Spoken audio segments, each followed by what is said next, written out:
بسم اللہ الرحمن الرحیم۔ السلام علیکم۔ اب مالک بن اوف اس امید پر متحدہ فوج کو لے کر جا رہا تھا کہ وہ مکہ پر اچانک ٹوٹ پڑے گا۔ اس لشکر کو اب اوتاس سے مکہ کو کوچ کرنا تھا اور کوچ کی رفتار بہت تیز رکھنی تھی۔ اوتاس میں لشکر کا قیام اس لیے زیادہ ہو گیا تھا کہ دوسرے قبیلوں کو وہاں اکٹھا ہونا تھا۔ اگر اس لشکر میں صرف لڑنے والے ہوتے تو لشکر فوراً مکہ کی طرف پیش قدمی کر جاتا۔ اس میں عورتیں اور بچے بھی تھے اور ان کا سامان بھی تھا، اس لیے وہاں سے کوچ میں خاصی تاخیر ہو گئی۔ اس دوران مکہ کی گلیوں میں ایک للکار سنائی دی، مسلمانوں ہوشیار، تیار ہو جاؤ۔ وہ ایک شتر سوار تھا جو رسول اکرم کے گھر کی طرف جاتے ہوئے اعلان کرتا جا رہا تھا، خدا کی قسم میں جو دیکھ کے آیا ہوں وہ تم میں سے کسی نے نہیں دیکھا۔ کسی نے اسے کہا، کیا شور مچاتے جا رہے ہو؟ رکو اور بتاؤ کیا دیکھ کے آئے ہو۔ رسول اللہ کو بتاؤں گا، وہ کہتا جا رہا تھا، تیار ہو جاؤ۔ حوازن اور ثقیف کا لشکر۔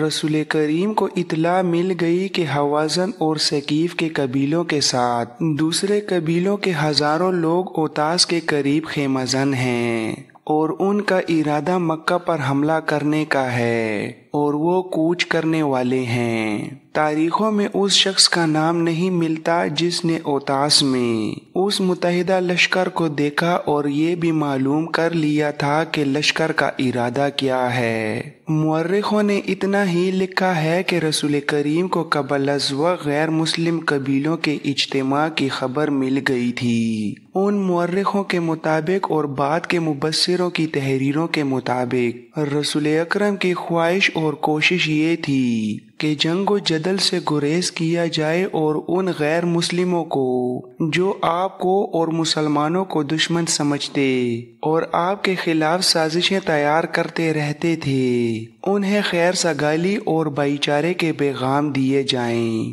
اس خواہش اور کوشش کے علاوہ جنوری سن 630 میں حضور صلی اللہ علیہ وآلہ وسلم لڑنے کی پوزیشن میں نہیں تھے، کیونکہ آپ نے مکہ کو چند ہی دن پہلے اپنی تحویل میں لیا تھا اور شہر کے انتظامات میں مصروف تھے۔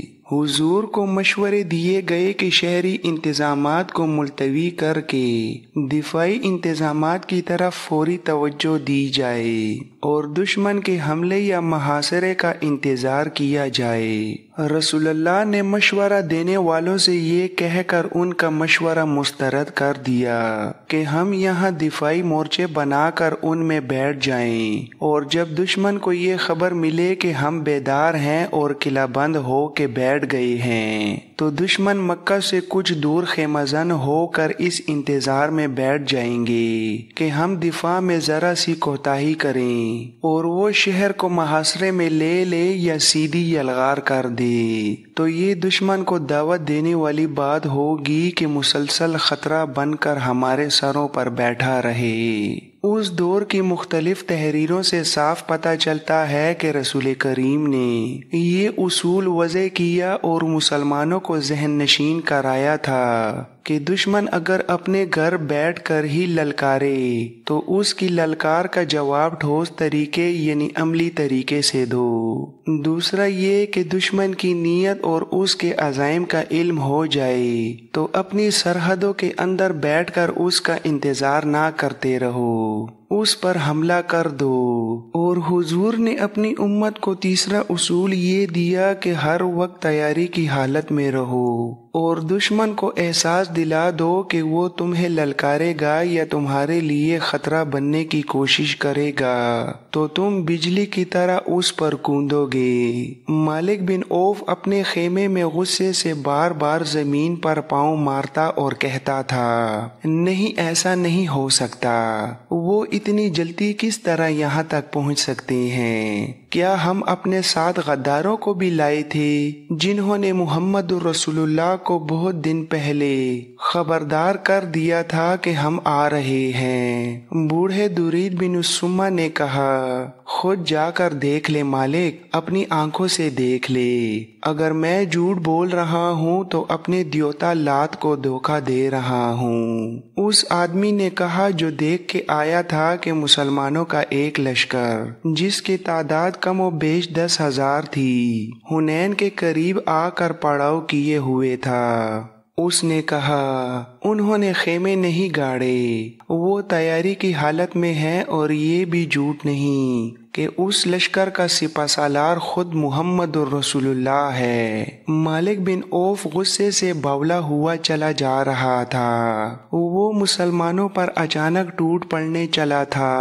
اس نے اوتاس سے مکہ کی طرف پیش قدمی کا حکم دے دیا تھا، مگر اسے اطلاع ملی کہ مسلمان اپنے رسول کی قیادت میں اس کی جمعیت سے تھوڑی ہی دور حنین کے گرد و نواح میں آ گئے ہیں اور مقابلے کے لیے تیار ہیں۔ درید نے اسے کہا، غصہ تیری عقل کو کمزور کر رہا ہے مالک، اب محاصرے اور یلغار کو دماغ سے نکال اور اس زمین سے فائدہ اٹھا جس پر مسلمانوں سے تیرا مقابلہ ہوگا۔ تو اچھی چالیں سوچ سکتا ہے، تو دشمن کو دھوکہ دے سکتا ہے، تجھ میں جرأت ہے، پھر تو کیوں خاموش ہو رہا ہے؟ میں تیرے ساتھ ہوں۔ میں تجھے ایک بار پھر کہتا ہوں کہ حوازن کے لوگوں نے اپنی عورتوں، بچوں اور اپنے مویشیوں کو ساتھ لا کے اچھا نہیں کیا۔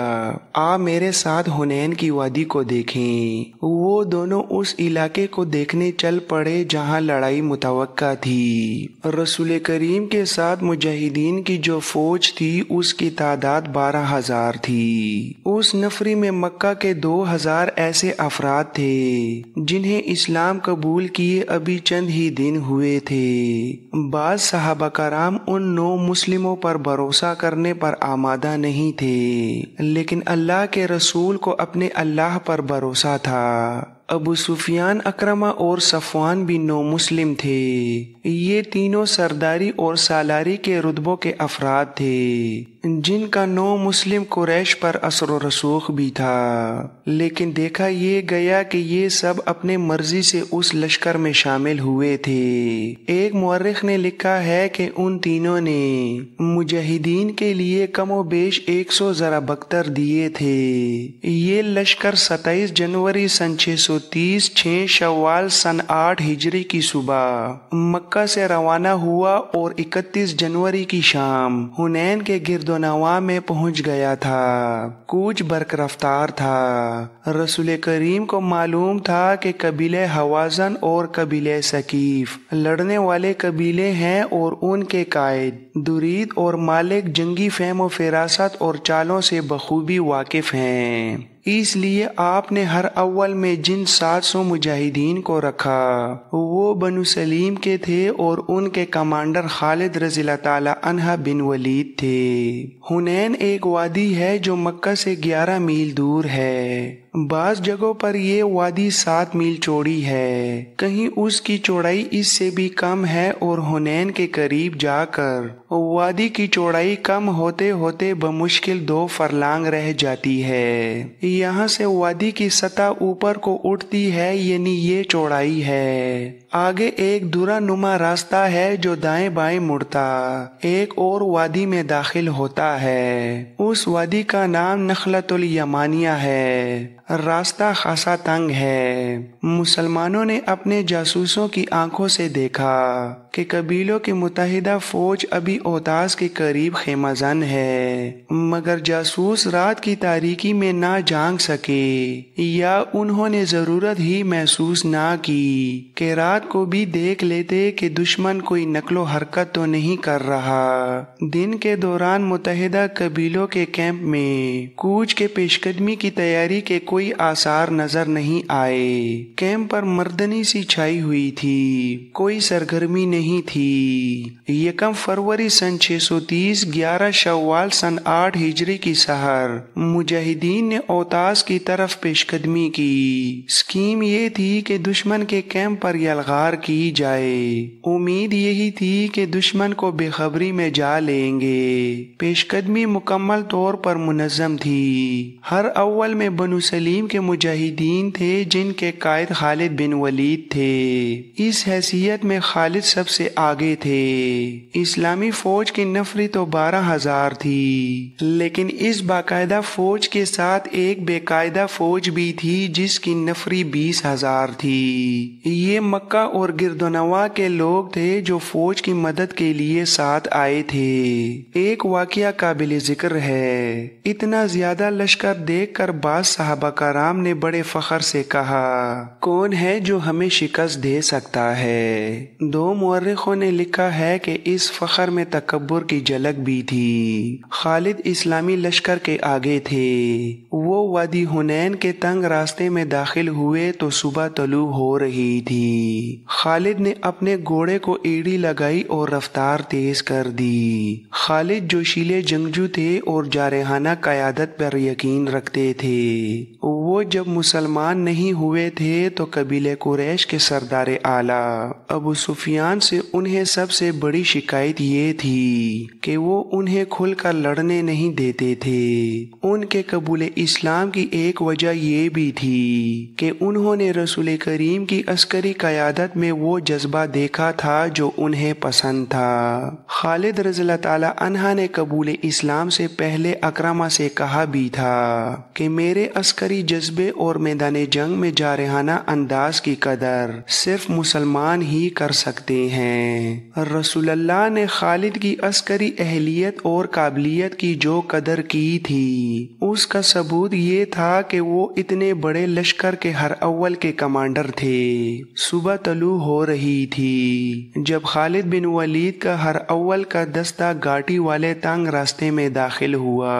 اچانک زمین و آسمان جیسے پھٹ پڑے ہوں۔ حوازن، ثقیف اور دیگر قبیلوں کی متحدہ فوج کے نعرے گھٹاؤں کی گرج اور بجلیوں کی کڑک کی طرح بلند ہوئے اور موسلادھار بارش کی طرح تیروں کی بوچھاڑیں آنے لگیں۔ یہ تیر دائیں بائیں کی چٹانوں اور ٹیکریوں سے آ رہے تھے۔ یہ دشمن کی گھات تھی۔ مالک بن عوف اور دوریدن بن سما نے دن کے وقت اپنے کیمپ میں کوئی سرگرمی ظاہر نہیں ہونے دی تھی۔ ایسے معلوم ہوتا تھا جیسے یہ جنگی کیمپ نہیں کسی قافلے کا پڑاؤ ہے۔ شام کے بعد مالک بن عوف اپنی فوج کو حنین کے تنگ راستے پر لے گیا اور تیر اندازوں کو دونوں طرف چھپا کر بٹھا دیا تھا۔ تیروں کی بوچھاڑیں اچانک بھی تھیں اور بہت زیادہ بھی۔ مجاہدین کے گھوڑے تیر کھا کر بے لگام ہو کر بھاگے۔ جو سوار تیروں سے محفوظ رہے وہ بھی پیچھے کو بھاگ اٹھے۔ تیروں کی بوچھاڑیں اور تند و تیز ہو گئیں۔ گھوڑے بھی بے قابو اور سوار بھی بے قابو ہو گئے۔ بگدڑ مچ گئی۔ مت بھاگو۔ خالد بن ولید تیروں کی بوچھاڑوں میں کھڑے چلا رہے تھے، پیٹھ نہ دکھاؤ، مقابلہ کرو، ہم دشمن کو۔ گھوڑوں اور سواروں کی بگدڑ ایسی تھی کہ خالد بن ولید کی پکار کسی کے کانوں تک پہنچتی ہی نہیں تھی۔ کوئی یہ دیکھنے کے لیے بھی نہیں رکتا تھا کہ خالد کے جسم میں کتنے تیر اتر گئے ہیں اور وہ پیچھے ہٹنے کی بجائے وہیں کھڑے اپنے دستے کو مقابلے کے لیے للکار رہے ہیں۔ وہ آخر بگدڑ کے ریلے کی زد میں آ گئے اور ان کے دکوں سے یوں دور پیچھے آ گئے جیسے سیلاب میں بہہ گئے ہوں۔ جب بگدڑ کا ریلا گزر گیا تو خالد اتنے زخمی ہو چکے تھے کہ گھوڑے سے گر پڑے اور بے ہوش ہو گئے۔ ہر اول کے پیچھے اسلامی فوج آ رہی تھی۔ اس کے رضاکاروں کا بے قاعدہ لشکر بھی تھا۔ ہر اول کا دستہ بھاگتا دوڑتا پیچھے کو آیا تو فوج میں بھی بگدڑ مچ گئی۔ ہر اول کے بہت سے آدمیوں کے جسموں میں تیر پیوست تھے اور ان کے کپڑے خون سے لال تھے۔ گھوڑوں کو بھی تیر لگے ہوئے تھے۔ مالک بن عوف کی فوج کے نعرے جو پہلے سے زیادہ